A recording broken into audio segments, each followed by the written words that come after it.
It's absolutely out of control. We have incompetent politicians, not only the president. People don't get it, and I don't think they'll be in office much longer. We are going to make this country so great again. We are going. These are real knowledgeable people. They don't know anything. Then they said he'll never file his FPC paper. I filed that 2 weeks. They said, oh wow. And they said he'll never file his financial cameras, just like you have all these cameras. We're live television all over the place like we are now. And he said, no, I had calls from Hispanic people. Erika, Miss Arizona. Hi. So Erika, what are some of your favorite products from Rain Cosmetics? I absolutely love Lifeguard Lover, mostly because it has that peachy, bronzy feel. To know that nothing is by mistake. Nothing. I will never forget the time I was in Israel with my husband, well, that was the second time, but the first time with my mother on a pilgrimage. And I was standing in the ticket line. And I remember looking behind me, and in the snake of the ticket line was a guy who looked very familiar. I had no idea who he was. And I told my mom, this guy looks so familiar. And as a typical mother, she said, go and say hi. No. We were late for our flight, and I'm not going to come off like a crazy person that's just weird. That ended up being Charlie. Nothing is by coincidence. Now, did we know that? No, not until we were like 3 months into our relationship and looking at timestamps, seeing that both of us were in Israel at the same time. But nothing is by coincidence. The real ones and the fake ones that are standing in the pulpit, and the ones that are on fire for the Lord. He literally blinked and probably thought he was raptured, and he looked around and was like, where's everybody else? He blinked and he was with the Lord. He would love for me to be angry. He would love it. Almost like, I'm so glad I'm not. Who is Erika Kirk, really? Buckle up, because a brand new twist about her past just dropped, and it might change everything people thought they knew about her marriage to Charlie. Got a video from 2015, filmed at one of Donald Trump's early political rallies in Phoenix, Arizona, has suddenly resurfaced. And in the crowd, there's a woman who looks strikingly, almost eerily, similar to Erika Kirk. Standing beside her? A woman who looks a whole lot like her mother, Lori France. But that's not even the bizarre part. In the clip, Erika's lookalike isn't just with her mother, she appears to be accompanied by a man and a young girl.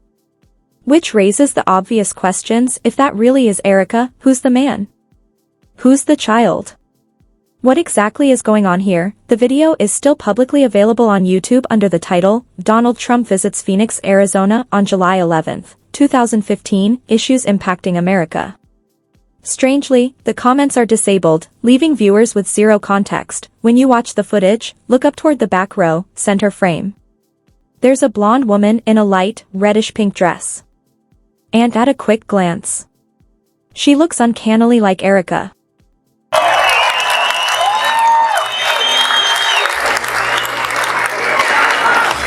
We have a situation that's absolutely out of control. We have incompetent politicians, not only the president. And right beside the woman who looks so much like Erika, there's a man wearing a black and white plaid button-up shirt paired with a black tie. Standing on the other side of them is a young girl. And if that isn't enough to raise eyebrows, there's yet another figure in the frame who bears a striking resemblance to Erika's mother, Lori France. People don't get it, and I don't think they'll be in office much longer. We are going to make this country so great again. We are going. So, are we looking at Erika, her mother, and some kind of family situation the public has never heard about? Could it be a niece, a goddaughter, the daughter of someone she may have been seeing back then, maybe even her own child? There's nothing unusual about being at a rally in 2015 with someone you were dating. And there's certainly nothing scandalous about having a child before meeting Charlie. The only reason this even becomes complicated is because of everything that comes later, which we'll get into in a moment. But first, let's jump ahead in the video. Trump is speaking, the camera pans, and there they are again, the blonde woman, the pink dress, the man in the plaid shirt. This time the shot is clearer. And you can't help but notice it, the hair flip, the posture, the expressions. They look remarkably similar to the mannerisms people associate with Erika. These are real knowledgeable people, they don't know anything. Then they said, he'll never file his FPC paper. I filed that 2 weeks ago. They said, oh wow. Then they said, he'll never file his finance. The resemblance is hard to overlook, especially when you pause on the still frames. In every shot, the blonde woman and the man appear to be together, they lean toward each other, react at the same moments, and stand in a way that suggests familiarity. The child stays close to the woman, hugging her, clinging to her the way a kid usually does with someone they know, not a random adult at a crowded political rally. And when you focus on the way the three of them interact, it's clear they arrived as a group. They look like a family unit, at least in that moment. Cameras, just like you have all these cameras. We're live television all over the place like we are now. And he said, Donald, I had calls from Hispanic people. And when you compare this woman to Erika's older photos and videos from around that same time, especially the ones where she appears with her mother, the similarity is striking.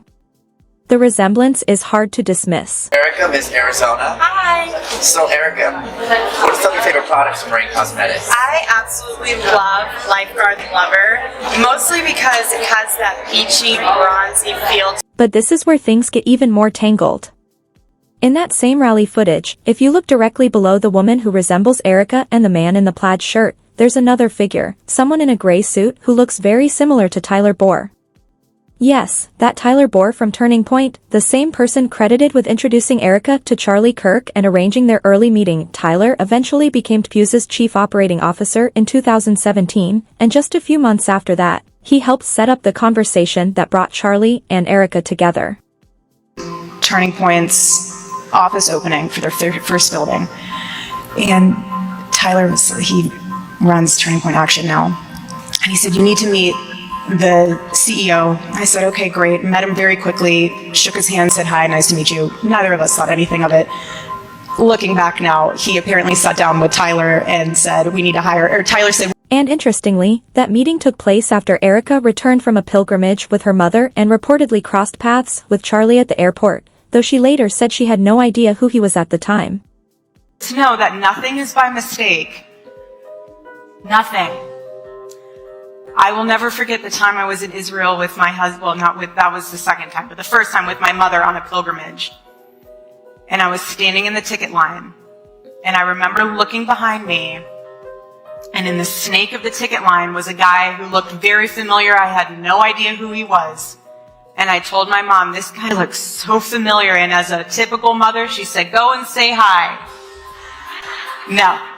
We were late for our flight, and I'm not going to come off like a crazy person that's just weird. That ended up being Charlie. Nothing is by coincidence. Now, did we know that? No, not until we were like 3 months into our relationship and looking at timestamps, seeing that both of us were in Israel at the same time.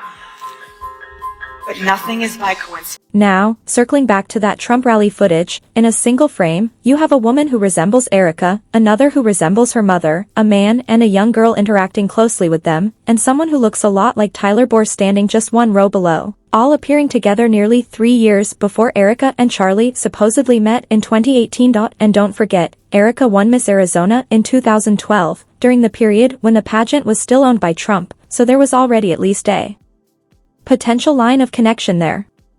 But showing up, if this is truly her, at a 2015 Trump rally with people who look like close family? That would be more than a loose connection. It would be direct overlap in social circles. Now let's talk timeline. Erika would have been about 26 in July 2015. She reportedly met Charlie at 29 in 2018, and the two married in 2021. If she had a child at any point before that, biological, adopted, stepchild, anything, there would be nothing inherently unusual or scandalous about it. The curiosity only exists because the couple's public, how we met story is presented in such a neat, polished, tightly controlled way. There have even been anonymous online claims suggesting that Erika may have been previously married to someone named Derek Chelvig, who was allegedly connected to her charity, Romanian Angels. These are unverified claims, but they circulate because they conflict with the streamlined, fairy tale version of events the public has been given. The speculation grows because if any of these individuals in the video already knew one another years earlier, or if any of them were connected through Trump-related circles, it would contradict the narrative that Erika and Charlie met by fate in 2018 at a first-time interview, and even if someone believes the blonde woman in the video is not Erika. The visual combination of someone who looks strikingly like her mother, plus someone resembling Tyler Board directly beneath them, creates a pattern that's difficult for some viewers to write off as random chance. Now, about Lori France, because that's where the rabbit hole deepens. Publicly available information and older interviews show that Lori is not just a parent and a politically active figure. She has professional experience that touches on national security and government contracting.